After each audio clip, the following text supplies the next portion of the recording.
Husband of a woman who has Alzheimer's says he doesn't know how they will cope if his wife's NHS-funded care package is taken away. Dave Morton provides constant care for Carol, whilst professional carers come to the house for an hour and a half every day to give him some respite. They've now been told that the funding for that care is being withdrawn. Our reporter Steve Humphrey has been to meet him. Here we go, darling. Whoops, made you jump then, didn't I? We've been together since we were 17, and to see her like this is just so heartbreaking. Carol is 67. She was diagnosed with Alzheimer's just before the COVID lockdown started in 2020. Before getting the illness, she'd led a busy life. If you'd have known her before she was diagnosed with Alzheimer's, she was always active. She worked full time. I'm happy that she's here, but I'm upset that it's not her. Carol now needs constant care. Oh, 24/7. Yeah, in the night, during the day, it's constant. Cleaning her, washing her, following her, make sure she doesn't, as you can see now, she's walking around. I have to keep looking to see what she's up to. Looking after Carol is hard work for Dave, who has previously had bowel cancer and is on strong medication for a back condition. It's hard. As I said, I'm taking morphine myself. I missed you. Did you miss me? What makes life just about manageable for the couple who live in Gosport in Hampshire are twice daily visits by professional carers. An hour and a half a day makes such a difference. It's so little, but it makes a great big difference. It really does to both our lives. I would say that without that care, we wouldn't be the same people. We need that care, definitely. I mean, it's only an hour and a half a day. Dave says his world turned upside down when he got a letter from Hampshire and Isle of Wight NHS telling him that funding for Carol's home visits by carers is going to be stopped. At the moment, with the care that I'm getting, I'm managing to cope. All right, some days are good, some days are bad. But if it was taken away, I dread to think what would happen. Just look at the wider picture, the effect an hour and a half a day, taking that away, will have on two people's lives. Dave says the new Labour government should urgently review care provision. He argues that home carers reduce the strain on public finances. What you're saving by us keeping our loved ones at home and not putting them in homes for you to pay for, we're saving you millions. Just have a look at the broader picture and how much more you could save if you invested a little bit more in the home carer. In a statement, a spokesperson for NHS Hampshire and the Isle of Wight said it was unable to comment on individual cases, but added this. Continuing healthcare is awarded to individuals who have a primary health need. There may be times when an individual's condition changes to the extent that they no longer meet the required eligibility criteria. In these situations, any remaining care and support needs will be assessed and, if appropriate, met by the local authority or through other arrangements. Remember that one? Dave and Carol are hoping a way can be found for their daily care visits to continue. Steve Humphrey, BBC News.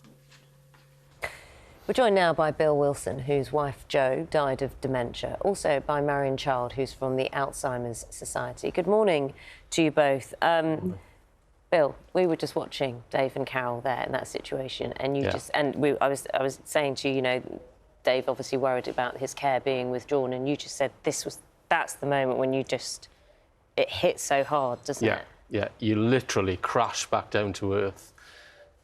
You've got a few moments respite every day when you've got a few minutes where you can do something for yourself, where that stress is just almost taken away but not quite, but then that little bit of time you've got to yourself is taken away and you literally crash down to earth. You really do. What happened in terms of the care you were getting when Jo was unwell? Yeah. I used to get an hour in the morning and an hour in the evening. And I would use that time just to go out for a walk, just for my time. But then it got to the point where some of the carers would only stay for 7 minutes and they would leave because they would say that Jo's not she's not helping. Getting out of bed or whatever. And so that started to diminish anyway. And then it just disappeared entirely. And literally, it was a telephone call to say, we're not coming back tomorrow. And it was like, where does that leave me? What am I going to do? How do I manage? Do you know, people can hear, you know, you talking about this, and you adored Jo. I mean, she was She was the love of my life. Yeah, there you go. And, you know, we're seeing pictures of you with her. People say, well, this is what you do when you're a partner. Is. This is you care for. Why are you here, you know, talking about how hard it is, you know, for better, for worse, all of that. Yeah. But people perhaps don't understand the personal impact this has and the quality of life impact it has. Your mental and physical health are wrecked, totally wrecked. You're caring for somebody 24/7. I couldn't go out for a walk, I couldn't go to the shops, I couldn't meet a friend, I couldn't go to the cinema because I had to be with Jo 24/7. And yes, that's what I signed up for when we got married, and I wouldn't have it any other way, if I'm being perfectly honest. We adored one another throughout our lives, but it just comes to the point where you can't look after yourself anymore. You're so wrapped up in looking after your loved one that all of your ailments and things just have to disappear. You just have to park them. It didn't matter how ill I was. It didn't matter when I had COVID and Jo didn't. I still had to look after it. I still had to drag myself out of bed and prepare food and make sure medications were administered. So it's, you know, it is what you sign up for, but you don't sign up for the mental and physical strength that you need to it just wrecks you. It takes it away totally. You've got nothing left. Let's pick up on some of what you said, Bill. Marion Child is listening along with us, head of local services, the Alzheimer's Society. Now, Marion, anyone listening to Bill's story, this is a story you will know well. I've just seen your dog walking behind you, by the way, who's clearly enjoying the garden. This is a story you'll have heard many times before. So we have, on the one hand, everyone listening to this thinking that is so unfair, Bill's situation, to be put in that situation, have things pulled away. And then you hear that response from local authorities, which is they have a finite amount of money. Where's the place between those two things? It is a difficult place, and you know, sadly, we do hear, you know, that same story from Bill, you know, over and over from the people that ring the Alzheimer's Society Dementia Support Line, the people that our local dementia advisors talk to out across the country, and the people that log on to the online forum. They're all saying the same story, that, you know, the carers' support is not there, the services are not there, carers are feeling isolated, stressed, and overwhelmed. And I think, you know, dementia is almost that hidden crisis. And I realise that the decision makers, you know, they do have difficult decisions to make. But actually, by not prioritising dementia services, it's a false economy. You're going to get services pressure further down the line. So where carers are, you know, overwhelmed, they are going to turn to their GPs. They are going to turn to the NHS. They are going to turn up at A&E. So actually, by not investing in services sooner, you are actually storing up a problem for further down the line. And these services, as Bill has shared, you know, these services are so important to enable the 1 million people living with dementia and the 700,000 unpaid carers who are 24/7 looking after their loved ones, because they will go to the ends of the earth for them, but they also need the support around them to be able to do that. Yeah, the case you're making there is one we've heard before, that in the round, this is not a saving to not spend the money. We have a new government right now, and that possibly, I mean, would you be hoping, these are local authority decisions, aren't they? But would you be hoping that there could be some scrutiny over how this is handled that maybe comes from above? So our ask absolutely is to decision makers to actually, you know, to fix the broken social care system, because it is this false economy. So absolutely, one of the things we've been partnering recently with is the Skills for Care, who have a workforce strategy, who are looking at training for carers and fairer pay for carers to get more professional carers into the system so that the services can be provided. But the local authorities need that money to come from somewhere. So yeah, so absolutely, there needs to be a whole scale review of the social care system and how we can better support it. Bill, to what extent has the the care that you gave your wife right till the end, which you did, as you've explained very clearly, because you loved her, and that was what was required. But it can change the way you think back to your relationship in a way, can't it? Because your memories become partly mixed up with the trauma of care and trying to get care and the battles and the fights you had to have. The memories are tainted, sadly. It doesn't take away that emotional feeling, but it does take away that, you know, that feeling of, why do I have to fight every single day to achieve very little? And I could have spent that time with Joe rather than having to fight. And it annoys me that, you know, Boris Johnson a couple of years ago was going to fix it with his increase in taxation, and all that's disappeared. So I want to know where that money's going to come from now. It's really interesting that you talk about the increase in taxation, because there was also, I think it was called the Dementia tax when Theresa May was Prime Minister.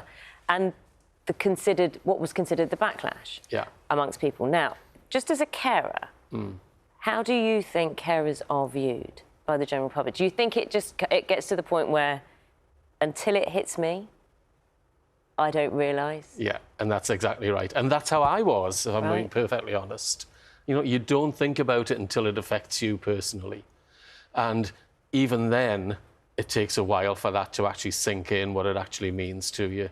And I can appreciate that people don't want to pay more, but almost everyone now is affected by dementia in some way. We all have people in our family or friends group who are suffering with dementia, and therefore... Well, I wonder if you say that because you're of a certain age, without, you know, without being rude. But there are lots of younger people, maybe in, you know, working age kind of, and you think you're invincible when you're younger. You do, don't absolutely. You think it's never going to happen to you, and you think you go back to it, better for worse. You know, that's your lot kind of thing. So I just wonder how, you know, what needs to change? Because I know you campaign, but what needs to change in terms of attitudes or awareness, I suppose? Because people aren't uncaring. They just don't know often. People don't know. And like you say, when you're young, you're invincible, and it's not going to happen to me. But it's happening to someone in your family. It's happened to your gran, it's happened to your granddad. You know? And dementia is getting younger and younger now. You know, there are lots of people with young onset dementia in their 40s. But it's hard for younger people to understand. Because there's so much research going into dementia, so I just wonder where you see the balance in terms of there's a hell of a lot of research going in, and encouraging research as well, and medication, and hopes that, you know, to stave off or delay the impact of Alzheimer's or dementia. But the balance, do you think the caring side has to that point been ignored and the focus is there? Yeah, totally. And until we do something about having a system where it's free at the point of use, like it is in the NHS, because it isn't at the moment. I used to have to pay £350 a week towards the care for Joe. But until we get that, and until we get a system where there is a career path for carers, so that it isn't the low status job that it's viewed as at the moment, we're really not going to make any progress. Bill, you have a voice now because of the experience you lived through, but the reality is that, I mean, there are big people maybe watching this programme now who are just dealing with the immediate, aren't they? They're dealing with how do you get that person out of bed this morning. They just don't have the headspace or the time or the energy to shout out, to do that. That would have been you before. Yeah, absolutely. And it gets to the point where, because it's all consuming, you have nothing else in your mind. For me, it was the daily drudgery, if you like, of waking Jo up, getting her out of bed, trying to get her dressed, trying to get her washed, some of which was just not possible on some days. You know, I would be putting her shoes on and she would be taking them off. I would go to get a comb and she'd be walking down the stairs saying she was going home to see her mum who died a million years ago. So you're repeating the processes over and over again, and you have no time for any other thought, none whatsoever.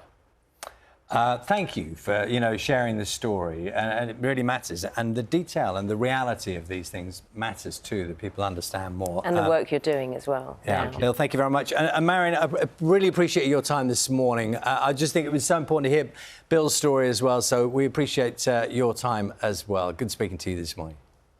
Thank you.